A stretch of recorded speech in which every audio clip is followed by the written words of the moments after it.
Nagbabalik po ang Panahon TV. Nang tuluyan pong makalabas ng ating Philippine Area of Responsibility ang bagyong Jose nitong mga nakalipas sa mga araw, ay bahagya rin pong nagkaroon ng paghina dito po sa ating southwest monsoon o hanging habagat. Kaya sa puntong ito, alamin naman po natin gaano kaya kalaki ang chance of rain na maaari po nating maranasan sa mga susunod na oras. Alamin po natin yan sa pamamagitan ng Project NOAA ng DOST.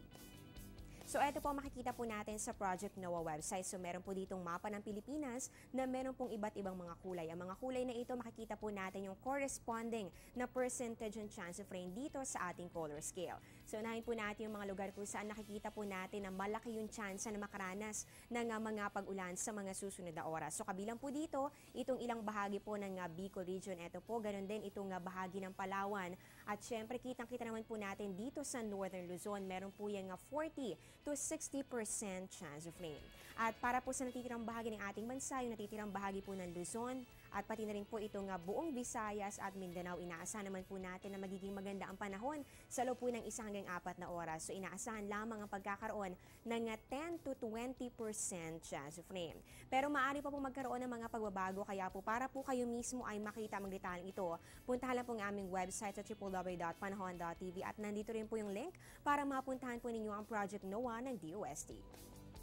At dito po sa Panahon TV, hindi lamang po ang panahon natin dito sa ating bansa ang ating minomonitor. Ganon din ang lagi ng panahon sa iba't ibang dako ng mundo. At ganon din itong mga bansa na kasapi natin dito po sa ASEAN o Association of Southeast Asian Nations. Kaya ngayon po alamin po natin ang inaasahang forecast para po sa araw na ito. Sa Thailand, mataas po ang temperatura ng aabot ng 26 to 33 degrees Celsius. Meron pong chances na mga pag-ulan at pagkidlat, pagkulog. Samantalang dito naman sa Indonesia, meron po yung 24 to 32 degrees Celsius. Ganon din pong inaasahan nating weather condition. Magkakaroon po ng cloudy skies with possible rain showers at ganon din po thunderstorms.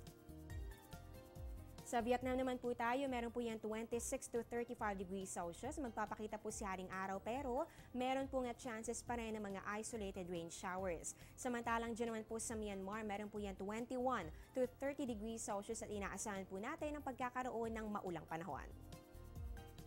At ngayon alam na po natin ang lagay ng panahon ng mga bansa na kasapi po natin sa ASEAN. Alamin naman po natin ang inaasahang weather forecast para po yan sa iba pang bahagi ng Asia. Sa Taipei, Taiwan, mataas din po ang temperatura ng abot ng 27 to 33 degrees Celsius pero bagamat po mainit ang panahon ay inaasahan po natin ang mga occasional rains o mga paminsan-minsang mga pag-ulan.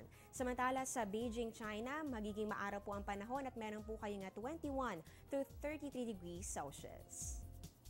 At ngayon dumako naman po tayo sa ating global weather hatid po sa atin ng WMO o World Meteorological Organization. Sa USA and Canada, dito po sa Washington DC, meron po yung 19 to 27 degrees Celsius. At para po sa may Edmonton, Alberta, meron po yung 14 to 28 degrees Celsius. Isunod naman natin dito po sa Europe, dyan po sa Paris, meron po yung 20 to 31 degrees Celsius, ganoon din po dito sa Rome. Samantalang dito naman po sa London, United Kingdom, meron po yung 13 to 20 degrees Celsius. Sa Asia and Middle East naman po tayo, sa Kuwait, meron po yung 34 to 47 degrees Celsius. So napakataas po ng temperatura doon. At dito naman po sa New Delhi, India, meron po yung 26 to 34 degrees Celsius. Sa Australia and New Zealand naman po tayo, sa Melbourne, meron po yung 6 to 13 degrees Celsius. At para naman po dito sa Auckland, meron po silang 6 to 15 degrees Celsius. Magbabalik pa po ang Panahon TV pagkatapos ng ilang mga paalala.